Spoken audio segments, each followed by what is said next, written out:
Credit unions keep asking which AI vendor to buy, but the bottleneck isn't the tools, it's your operating model. Next up, credit unions were built to serve people of modest means. So have the field of membership rules in your own charter started working against that mission.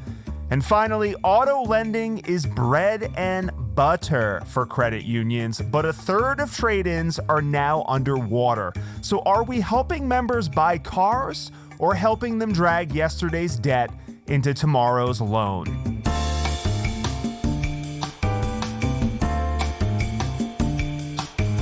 Welcome to Grow Your Credit Union, the podcast that fosters the growth and development of current and future credit union leaders by facilitating challenging discussions and presenting solutions to industry obstacles. I am your host, Joshua Barkley. Today, my co-host, he's a regular on the show. I want to welcome him back, James McBride. What's up, my man? Hey, man, what's going on, man? It's always fun to be here. Glad to be part of the show and excited to have this great conversation. Talk to me about Tennessee, James, because you were in Virginia. I feel like you were in the blazer state, the suit and tie state, and you traded your suit and tie for a big old American Eagle belt buckle, denim, cowboy hat, banjo, acoustic guitar, potentially a record deal with some Nashville country label. So how's that move going for you? You know, man, like literally right now I'm holding a microphone, 6 inches from my face. So that might answer the question on the logistics. As it relates to Nashville, it's my home. It's where my friends, my family, everything that I've known for most of my life is. And this industry has continually blessed me, and it's blessed me in a way now that I'm able to still serve the industry and still be at home with my friends and family. So it's been a blessing to me, and I'm excited to be in Nashville and still serving the credit union industry and exploring new opportunities. Are you missing that Virginia life? No. Here's the thing, man. Like I have good friends in Virginia. I enjoyed my time there, but home is home, and this is my home. I've chased a lot of things in my life. And frankly, I'm kind of done chasing. I'm ready to be where I need to be. That's beautiful, man. You know, maybe I'll end up back in southeastern Connecticut one day. I don't know. We'll see. I feel like that is a little bit inspiring, headed back home where you need to be, stop chasing things. I would get out of Utah right now, but I'm stuck in a mortgage. Let's bring out today's guest. He's been on the show before. I'm excited to have him back. He's a cool cat. Please welcome the CIO at First Advantage Federal Credit Union, Jason Tilley. Jason, welcome back to the show, man. I feel like I need to do it. Howdy, y'all.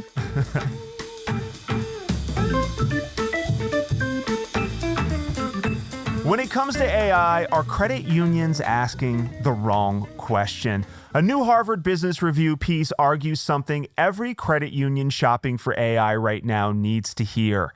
The bottleneck isn't the tools, it's your operating model. In that article, it states that, most companies are running the same sequential handoffs with siloed teams, and layering AI on top of that, it doesn't transform anything.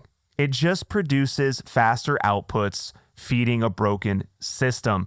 So in our industry, James, we keep asking, which AI vendor should we buy? But maybe the better question is whether your credit union is even set up to get value from AI, or whether you're about to spend six figures making your dysfunction more efficient. Jason, do you agree with this article that the first step in any AI strategy shouldn't be choosing the tool, it should be identifying the broken processes the AI is supposed to improve? I completely agree with the premise. The process is the foundation of everything. You've got really two choices. You can automate the process and the flow that you have already, or you can redesign the flow. Most credit unions choose to automate. They'll take a process that's got 9 handoffs and a 3-day turnaround and then drop AI on top of it. Now it's slightly faster and it's maybe 2.5 days. You just spent that 6 figures to make a broken thing more efficient. And that's the trap. AI doesn't necessarily fix a broken process. It just helps it fail faster. There's an example that I want to use. It's from I Love Lucy. I think I'm a little older than both of you guys, but there's an episode where Lucy and Ethel are on an assembly line, a chocolate assembly line, and candy comes down the belt, and they grab it and they wrap it and they stuff it in a box. Well, the belt keeps speeding up faster and faster and faster until they can't keep up, and they're stuffing chocolates in their mouths and in their shirts, and it's pretty funny just to survive. Picture throwing AI on top of that. Let's say you throw a Tesla Optimus robot that has fingers and it pinches and picks up chocolate and puts it in a box. It automates the process, right? Well, you've made it slightly faster, and that robot can perform way faster than Lucy and Ethel, but is that really the best way to put candy in a box on an assembly line? Ask Hershey. They don't do it that way. They've got a machine that is designed to produce a mass amount of chocolates very quickly and package them. So redesigning the process is faster by an order of magnitude. Robot Lucy is just a faster pair of hands on a broken line. AI is a multiplier. Multiply by 0, and you still have 0. James, talk to me a little bit here about, and I kind of want to shift my question to you, to not if you agree with this article, because I think what Jason said, correct me if I'm wrong, but I think you would agree with him. In your experience, do you find that credit unions are failing to evaluate their processes? Potentially a big hiccup with AI implementation, meaning we talk about AI ad nauseum in this industry, but how many institutions really understand their processes inside and out? Do you feel like that is a bit of a challenge, or something that you've seen recurring in this industry where we're not evaluating the process structure? It's a massive problem. It's so complex. So, you've introduced this idea of AI. Well, what is AI? Well, technically, AI has existed for a long time. The way that we talk about it now is changing because of general models like Claude or ChatGPT, right? And now people are trying to figure out how do I involve that type of solution into my credit union? Well, the reality is, unfortunately, most credit unions, to your point, don't even know what their processes are. They're either not documented or they're not sophisticated. And when I say most credit unions, most of our credit unions are small. And so a lot of our smaller institutions have limited or no expertise from an IT perspective. They probably can't afford it. And the reality is a lot of their internal expertise is based off of whatever they have found or learned. I was at a conference recently. I think this is probably the best example I could give you. And the speaker was on the stage and he said, how many of you people in here are using ChatGPT or Claude on a daily basis for your work?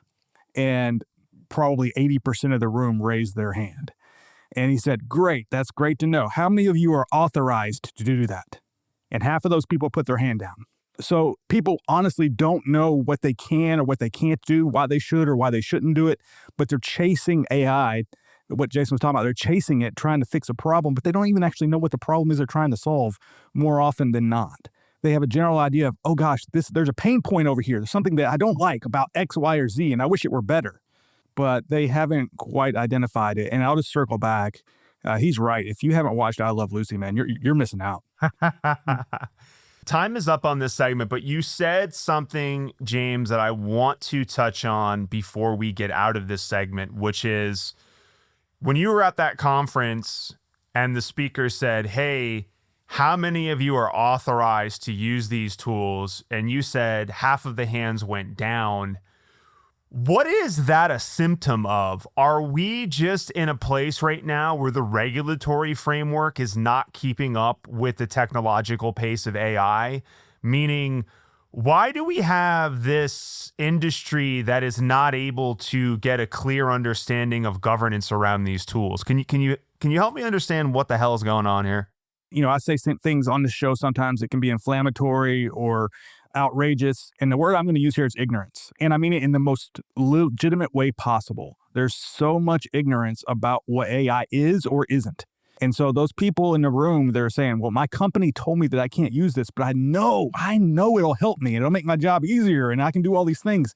So they run headlong into it thinking, well, what's the worst that's going to happen to me? I'm going to get my hand slapped, right? They have no idea how the models actually work, whether or not their data is secure, whether or not the information they're putting into it is going to be used to train other models and maybe shared with other companies. There's so many elements that frankly, the average person doesn't know or doesn't think about. And that's why I say the word ignorance. There's ignorant to it. And as a result of that, sometimes when we're ignorant, we make poor decisions. Jason, what are your thoughts on this? I would agree. I'd use a different word. I'd use fear. there's a healthy amount of fear. We are always concerned about member data and security and all those sorts of things. And I think you do need to have some guardrails up to make sure that we're not running afoul of any of that. But at the same time, there is probably an unhealthy amount of fear around it. There are ways to move forward. And I think if you make your decision based solely on fear, you're ignorant. So I think you need to kind of check that a little bit and make sure that your credit union is making wise decisions and not just fearful decisions.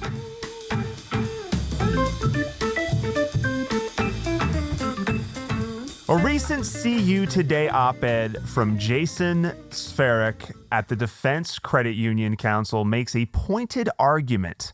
If Congress is serious about expanding financial access, it needs to modernize credit union field of membership rules. His case starts with a simple reality. Bank branches are disappearing, millions of Americans still live in banking deserts, and millions more remain unbanked or underbanked.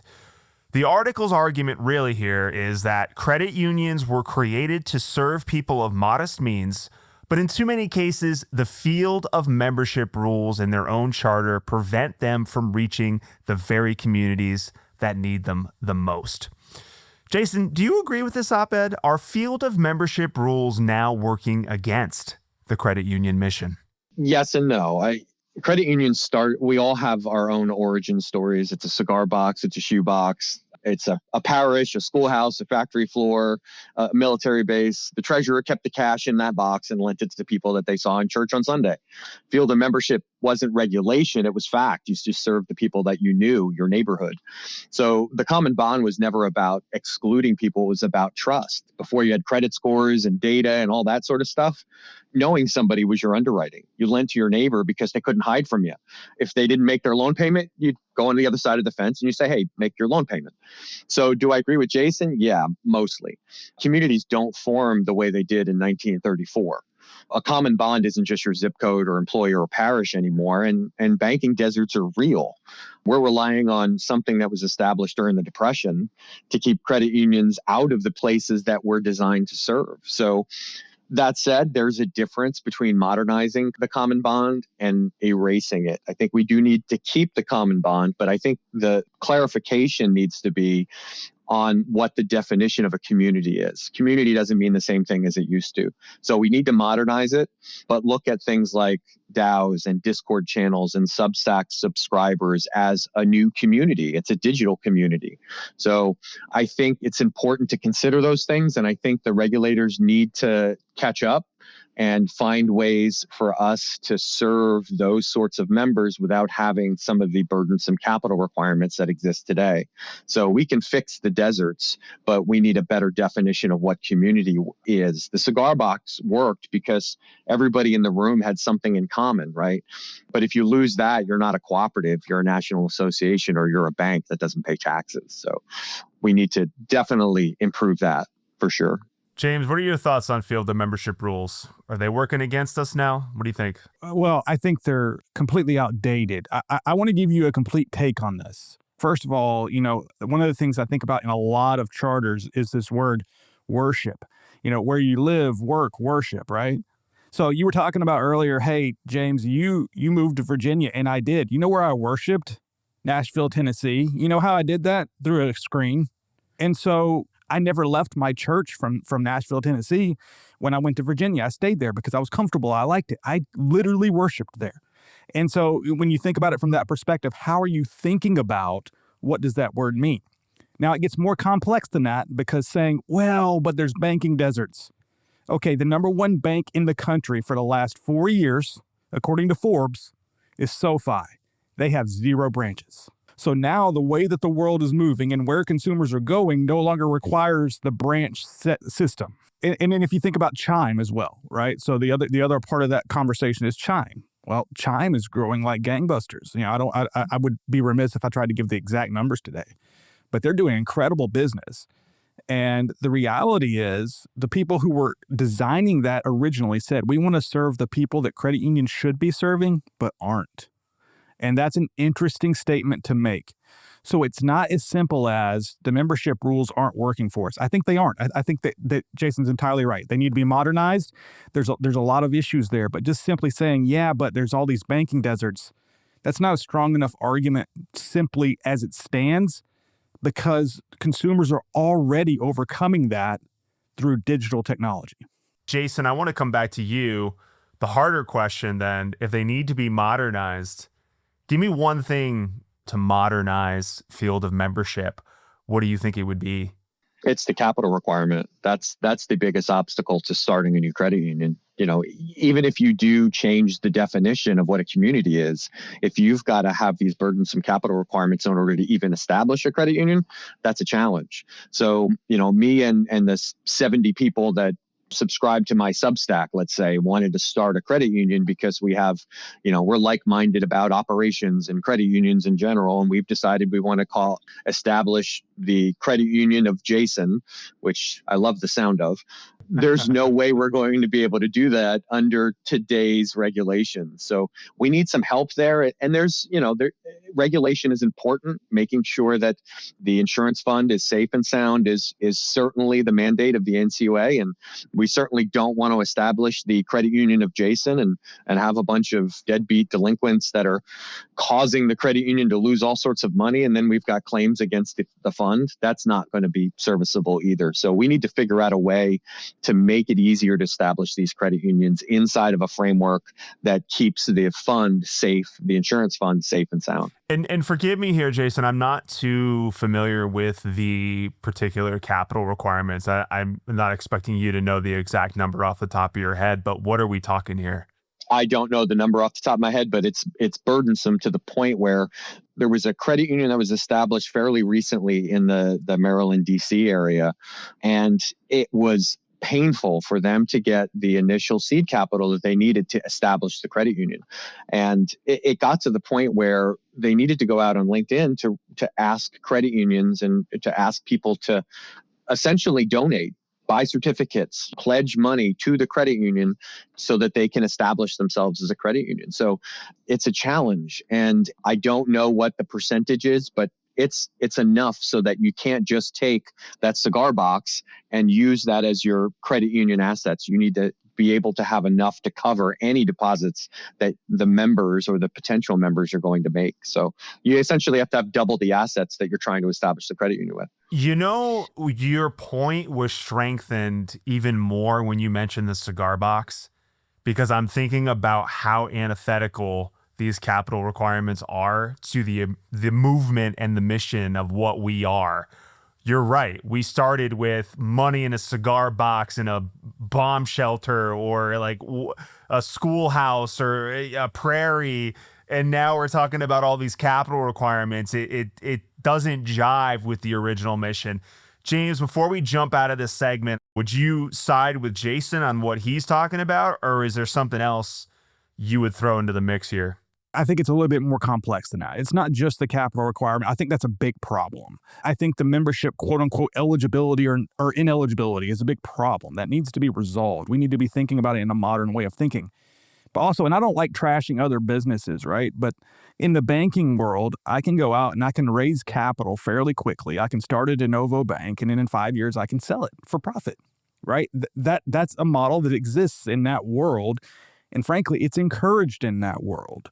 And that's what we're competing against. So when people look around and they say, well, gosh, credit unions don't have a very large market share. Is it 8%? Is it 10%?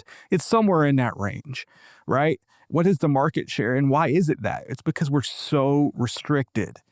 So, it's one of those things where I think it has to be yes and here. Yes, we need to be more aware of the capital restrictions. If it were me, I would build the capital restrictions around the community that you're serving at the time, and it should be evaluated on a regular basis. As it relates to how do you define your field of membership, I think it's really simple. You just have to really be able to prove that the people who you're doing business with are people that you should be doing business with based on either your geographic location or mutual interests or something of that nature, rather than being locked down onto, a word here or there that probably meant something different when it was written in 1960 than the way it's used today.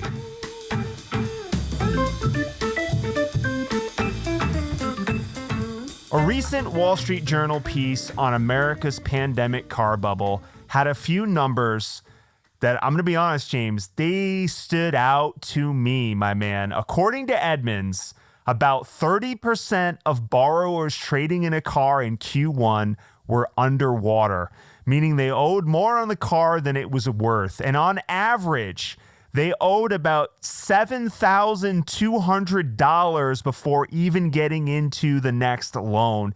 That is up 42% from 5 years ago.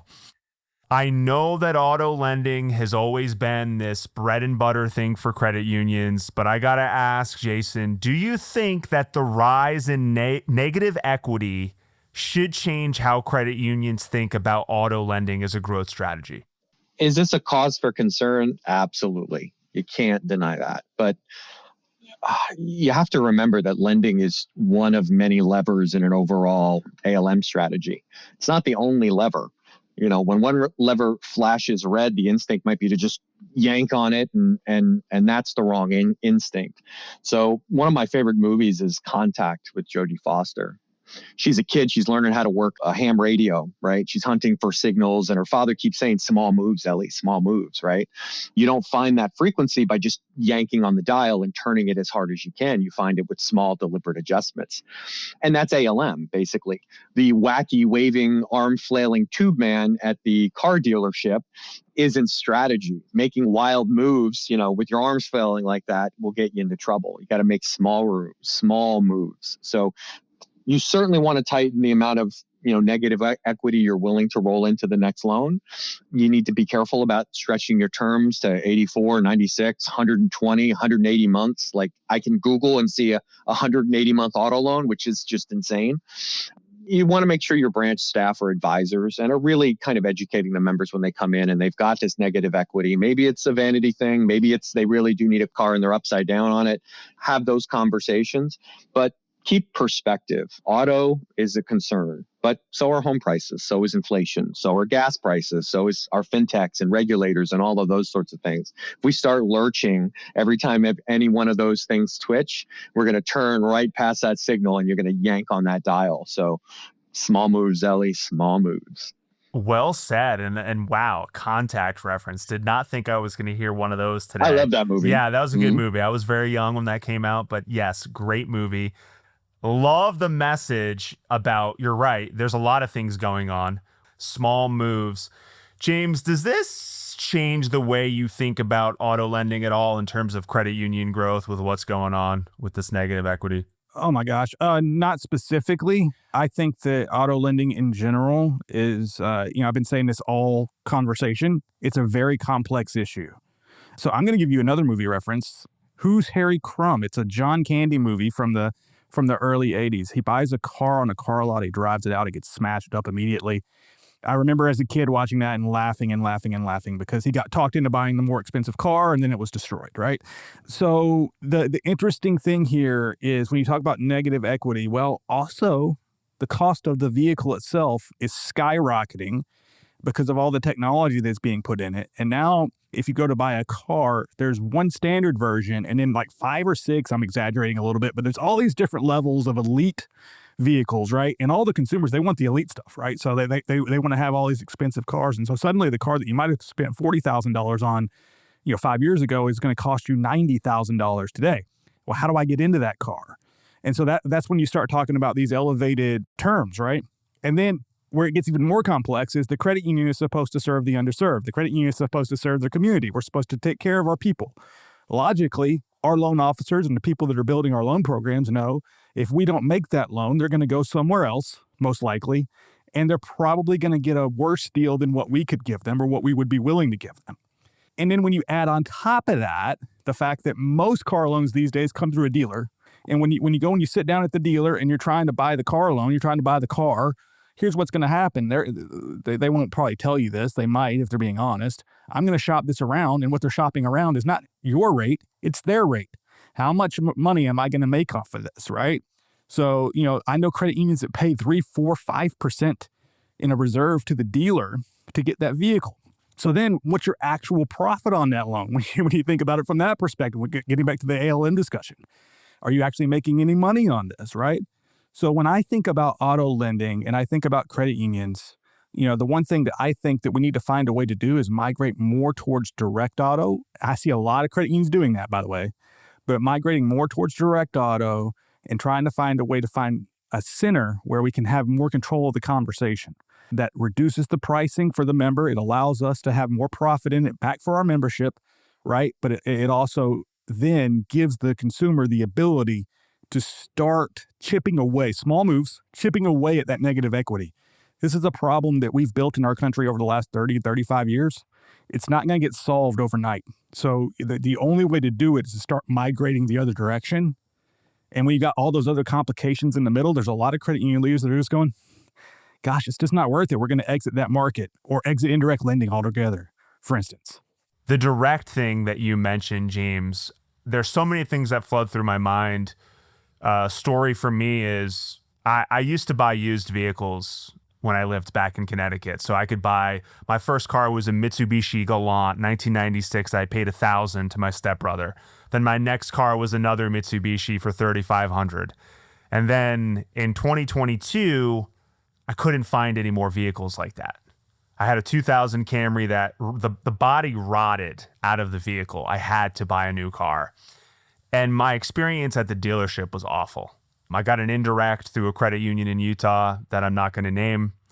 I haven't done any more banking with them. I don't know if they made any money off of me.